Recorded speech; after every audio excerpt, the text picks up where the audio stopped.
తెలంగాణ ఉన్నటువంటి gas petrol diesel కొరతపై అటు డీలర్లు ఇంకోవైపు అటు కంపెనీలతో కూడా కేంద్ర మంత్రి కిషన్ రెడ్డి రివ్యూ మీటింగ్ నిర్వహించి తెలంగాణలో ప్రస్తుతం ఉన్నటువంటి డిమాండ్ ఏంటి, సరఫరా ఏంటి అన్న విషయాలు కూడా డీలర్ల నుంచి కంపెనీ నుంచి కూడా కొంత సేకరించారు. మనతో మాట్లాడడానికి అటు Telangana petrol diesel association president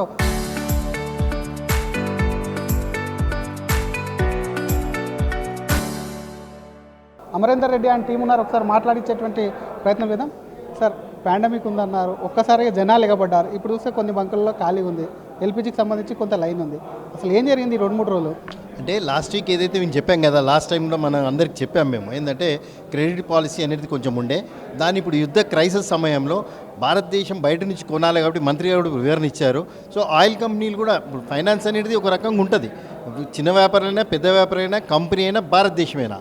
so అలాంటి సిట్యువేషన్లో కొంచెం అదేంటి ఫైనాన్షియల్ ఇష్యూస్ కొన్ని వచ్చినాయి కాబట్టి మా నుంచి రివర్స్ తీసుకున్నారు. ఇప్పుడు అన్నీ స్ట్రీమ్లైన్ అయిపోయినాయి. మేము అడ్వాన్స్ పేమెంట్ కూడా వచ్చేసాము. నిన్న గవర్నమెంట్ ఆఫ్ ఇండియా ప్రకటించింది 3 రోజులు ఏదైతే క్రెడిట్ ఇవ్వాలి, సామాన్యులకు కానీ ప్రజలకు ఎలాంటి ప్యానిక్ అయ్యి కొనుక్కోకుండా ఈ వెసులుబాటు కల్పించారు. ఇప్పుడు కూడా మా మీటింగ్లో కూడా అదే విషయం చర్చించినాము.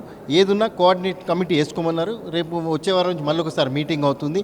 ఇలాంటి ఇష్యూస్ ఉంటే మా మధ్యలోనే చర్చ చేసుకొని ఎలాంటి ఇబ్బంది లేకుండా చూడే ప్రయత్నం చేస్తాం. గతంలో క్రెడిట్ ఎన్ని రోజులు ఉంటున్నాయి సార్ గ్యాప్ క్రెడిట్కి సంబంధించి? అంటే ఒక్కో డీలర్కి ఒక్కో బట్టి ఉంటుంది. ఎందుకంటే ఒక డీలర్ వాల్యూమ్ ఎక్కువ ఉందనుకో, క్రెడిట్స్ ఎక్కువ ఉన్నాయి అనుకో, తక్కువ ఉన్నలో తక్కువ ఉంటుంది. దాని స్పెసిఫిక్గా ఇంత అని చెప్పలేం. ఎందుకంటే డీలర్కి ఇప్పుడు మాకు కంపెనీ ఏం చేస్తుంటే ఒక కంపెనీతో టైప్ చేస్తుంది, వాళ్ళు 1 మంత్ క్రెడిట్ అడుగుతారు, కొందరు 45 డేస్ అడుగుతారు. దాన్ని బట్టి ఉంటాయి. దాన్ని స్పెసిఫిక్గా ఇంత అంత అని చెప్పలేం. డిపెండింగ్ ఆ కస్టమర్ వస్తే ఎట్లా. ఇప్పుడు బౌజర్స్ మొబైల్స్ వచ్చాయి, వాళ్ళు కూడా ఒక రకమైన టైప్స్ ఉన్నాయి. ఇవి మల్టిపుల్ టైప్స్ ఉన్నాయి కాబట్టి స్పెసిఫిక్గా ఇంత అని చెప్పలేం.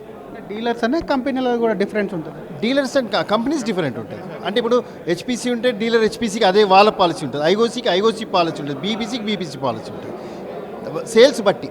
క్రెడిట్తో కూడా కొంత పాండమిక్ వచ్చింది అనేది పెట్రోల్ యజమానుల వద్దకు వెళ్ళిన తర్వాత వాళ్ళు మేము ఇంతకుముందు క్రెడిట్ ఇస్తలేరు, ఇప్పుడు అందుకే మేము మూసుకున్నామని చెప్పి కొన్ని బంకులు మూయడం, ఇంకొన్ని బంకుల మీద భారం పడడం అట్లా కూడా పెరిగిందని అనుకోవచ్చు. అట్లా యాక్చువల్గా ఏమైందంటే ఇప్పుడు ఏదైతే ఒక కమిట్మెంట్ ఇచ్చాం మీకు మాకు ఒక ఒప్పందం కుదిరింది.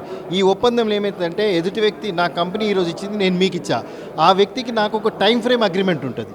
స్టోరేజ్కి సంబంధించి ఇళ్లలో పెట్టుకుంటున్నారు, వాటికి సంబంధించి కొంత బంద్ అయ్యే అవకాశాలు, ప్రమాదాలు జరిగే అవకాశాలు నేను దానికి సంబంధించి చెప్తాను. ఆల్రెడీ నేను చెప్పాను, ఎన్నిసార్లు చెప్పాను, మీరు ఇళ్లలో పెట్టుకోవద్దు, ఫైర్ యాక్సిడెంట్స్ జరుగుతున్నాయి. ఏదో ఇప్పుడు 4 రోజుల గురించి పెట్టుకొని మన కుటుంబము మన వ్యవస్థ మన యొక్క కుటుంబం ఖరాబ్ కాకుండా చూసుకోవాలి. దీన్ని కొనడం వల్ల మీకు అవసరం ఉంటేనే కొనండి. డీజిల్ బ్యారెల్లో తీసుకోవచ్చు, కానీ అవసరం బట్టి, అవసరం లేకుండా కనుక నిల్వ చేస్తే పోలీసులు దాడి చేస్తారు, సివిల్ సప్లై దాడి చేస్తారు, వాళ్ళు కంప్లైంట్ కేసులు బుక్ చేస్తారు, వీళ్ళు కేసులు బుక్ చేస్తారు. దీనివల్ల వచ్చేది ఏముండదు. అవసరం ఉంటే తీసుకెళ్ళండి, లేకుంటే తీసుకెళ్ళకూడదు. ఇది కూడా మేము మొన్న ఈ మధ్యకాలం ఇబ్బంది అయిన గత వారం నుంచి పోలీసులు కూడా మాకు వచ్చి డబ్బాలో నిలపకుండా చూడమని కోరితే పోలీసులు కూడా మాకు సహకరించారు.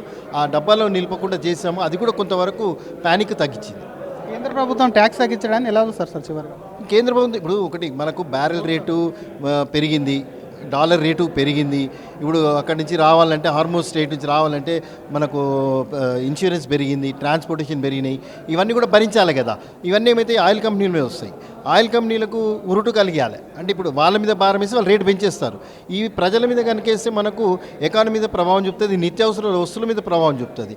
అందుకని గవర్నమెంట్ ఏం చేసింది, ఇప్పుడు 10 రూపాయలు ఏదైతే ఎక్సైజ్ డ్యూటీతో తగ్గించుకుంది. గత ప్రభుత్వాలు కూడా అదేవిధంగా చేసినాయి కదా.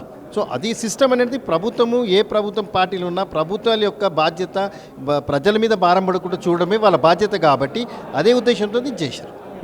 Thank you sir. ఇది అసలు ఎక్సైజ్ డ్యూటీ తగ్గించింది ఎందుకంటే ప్రజల మీద భారం పడకుండా, ప్యానిక్ అనవసరమైనటువంటి ప్యానిక్ వల్లనే ఒకవైపు ప్రజలు ఫిల్లింగ్ స్టేషన్లకు వెళ్ళారు. గ్యాస్కు సంబంధించి సిఎన్జి ఏదైతే ఉందో కొంత దాన్ని నింపేందుకు టైం పడుతుంది కాబట్టి రెగ్యులర్లో భాగంగా కూడా అక్కడికి వెళ్ళేందుకు సమయం పడుతుంటే రెగ్యులర్ కన్నా కూడా ఎక్కువ నింపుకుంటే అక్కడ కూడా వాహనాలన్నీ క్యూలో నిలబడ్డాయి. ప్రస్తుతం ఉన్నటువంటి పరిస్థితి అయితే నార్మల్కి వచ్చింది. మళ్ళీ కొద్ది రోజుల తర్వాత కూడా, ఎందుకంటే ప్రజలందరూ కూడా తీసుకెళ్లి ఇళ్లలో డబ్బాలు అవి నింపుకున్నారు కాబట్టి వాటికి సంబంధించి కూడా కొంత ప్రమాదం ఉంది, అట్లా నిల్వ చేయకూడదని చెప్తున్నారు. ప్రస్తుతం పరిస్థితి అయితే ఆందోళన చెందాల్సినటువంటి అవసరం లేదు. అనవసరంగా స్ప్రెడ్ అనేది కూడా ఫాల్స్ న్యూస్ కూడా స్ప్రెడ్ చేయదని చెప్తున్నా. మరొక పక్క కేంద్రం ప్రజలపైన భారం పడకుండా కూడా ఒకవైపు కూడా ఎక్సైజ్ సుంకాన్ని కూడా తగ్గించిందని అటు Telangana petrol and diesel association president Amarender Reddy అంటున్నారు.